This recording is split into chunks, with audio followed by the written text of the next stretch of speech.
For the people who are worried about their households and going forward, what do you see in the U.S. economy heading into the election season that people should keep their eye on? The big word that we always hear that shows up in every survey is inflation. What do you believe the truth is about where the American economy is vis-a-vis inflation and what people should be asking?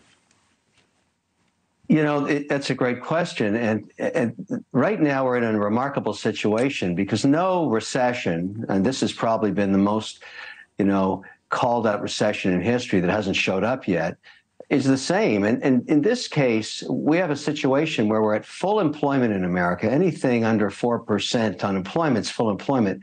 And we have that.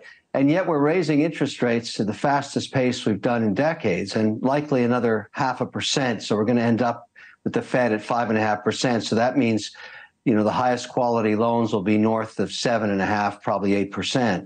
And so that's going to be a big change in terms of mortgages and a lot of other things families have to deal with. But at the same time, the consumer has remained very buoyant. And that's really remarkable. And so what most people are calling for is a soft landing at this point. Now, nobody knows with certainty what's going to occur, but a soft landing is the best outcome for every household in America. Now, CPI data, which is how you look at inflation, has one element in it that's a little confusing. I like to keep it simple, but a lot of it is housing data. And it's very backward looking. So when we say that inflation is still north of 4.5%, that may not be 100% true because we haven't taken into account today's housing prices. And in many parts of America, housing has started to roll over. And so perhaps what the Fed has done is already started to have effect. I'm a lot more optimistic for what we're going to look like post-election than what a lot of other pundits have in terms of forecasting. I think we're going to have a soft landing. I think consumers are going to be okay.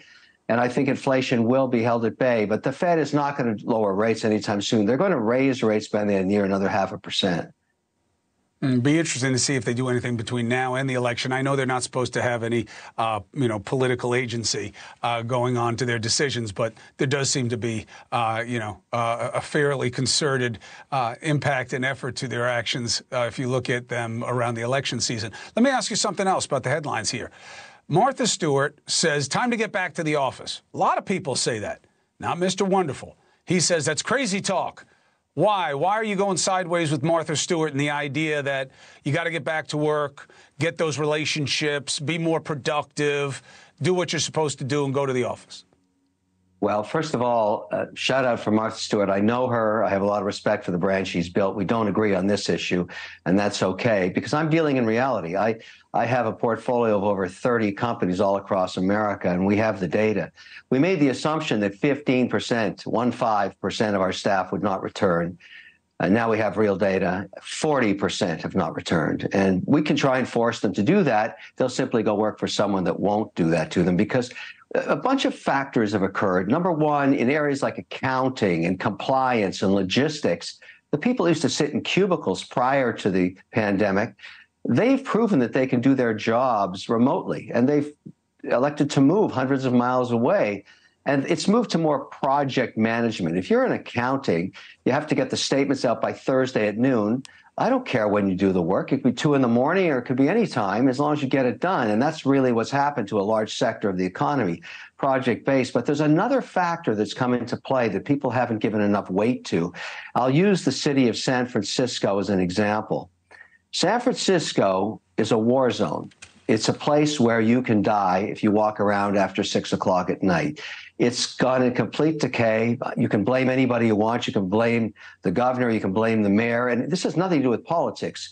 You need to wear a Kevlar vest if you're going to go to work in San Francisco or have a tank. Now, people don't want to do that anymore. They don't want to die at their job. So they've moved out and they've moved away, and they're happy to work for a company that's in San Francisco, but just not work there at their desk. And that's the same with a lot of metropolitan areas. Some of that's in New York. You get some of that in Detroit. You certainly get it in Minneapolis. There's all kinds of places where people are saying, I don't want to be downtown because it's not safe. And there's a lot of reasons for why that happened. You don't have to get involved in politics. But the fact is, if you're an employee making the average salary of $58,000, you don't want to die when you go into work.